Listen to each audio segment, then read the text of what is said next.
పత్రికేయ మిత్రులందరికీ నమస్కారం. ఎల్లుండి 10వ తారీఖు నాడు గౌరవ ప్రధాని నరేంద్ర మోదీ గారు మూడవసారి ప్రధానమంత్రి అయిన తర్వాత తెలంగాణ రాష్ట్రానికి హైదరాబాద్లోని పరేడ్ గ్రౌండ్కు వస్తున్న సందర్భంగా మరి ఆ కార్యక్రమాన్ని విజయవంతం చేయాలని చెప్పి ప్రజలందరినీ కోరడం జరుగుతుంది. పార్టీ నాయకులు కార్యకర్తలతో సహా ఎవరైతే గౌరవ ప్రధానమంత్రి నరేంద్ర మోదీ గారిని అభిమానించే నాయకులు ఉన్నారో, అభిమానించే ప్రజలు ఉన్నారో, వివిధ రంగాలలోకెళ్ళి డాక్టర్లు కానీ, అడ్వకేట్లు కానీ, అదే రకంగా ఇంటెలెక్చువల్స్ కానీ, వివిధ సంఘాల నాయకులు కానీ, ప్రజలందరూ పార్టీతో సంబంధం లేకుండా వారంటే ఒక అభిమానంగా ఉన్నారు కనుక వారి యొక్క బహిరంగ సభ కార్యక్రమాన్ని మనం అందరం కలిసి విజయవంతం చేయాల్సిన అవసరం ఉన్నది. మరి ఈరోజు ప్రపంచంలో భారతదేశాన్ని అగ్రగామిగా నిలిపే ప్రయత్నం చేస్తున్నారు, వారు నిరంతరం శ్రమిస్తున్నారు కనుక మనందరిది ఆ కార్యక్రమాన్ని విజయవంతం చేయాల్సిన బాధ్యత మనందరిది.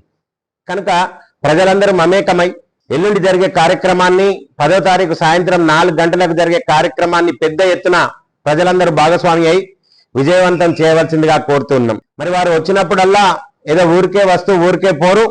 మరి రేపటి రోజున సుమారు 7,823 కోట్ల రూపాయల అభివృద్ధి పనులను ప్రారంభించనున్నారు.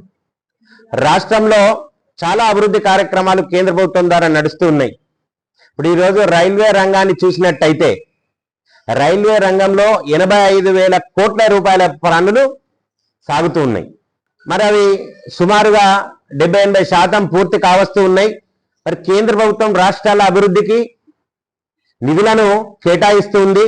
తప్పకుండా తెలంగాణ రాష్ట్రంలో కూడా జాతీయ రహదారులకు కానీ, అదే రకంగా రైల్వే రంగానికి కానీ, అదే రకంగా నిన్నగాక మొన్న గిరిజన యూనివర్సిటీకి, సమ్మక్క సారక్క యూనివర్సిటీకి సుమారు 1000 కోట్ల రూపాయలను కేటాయించడం జరిగింది. అదే రకంగా మరి ఈరోజు మంత్రివర్గంలో ఆమోదం పొందాల్సింది త్రిబుల్-ఆర్ రింగ్ రోడ్ యాదగిరిగుట్ట నుండి హైదరాబాద్ దాకా ఏదైతే ఉన్నదో దాన్ని కూడా అభివృద్ధి భాగంగా తీసుకునే ఏర్పాట్లలో భాగంగా కేంద్ర ప్రభుత్వం ప్రయాణిస్తూ ఉన్నది.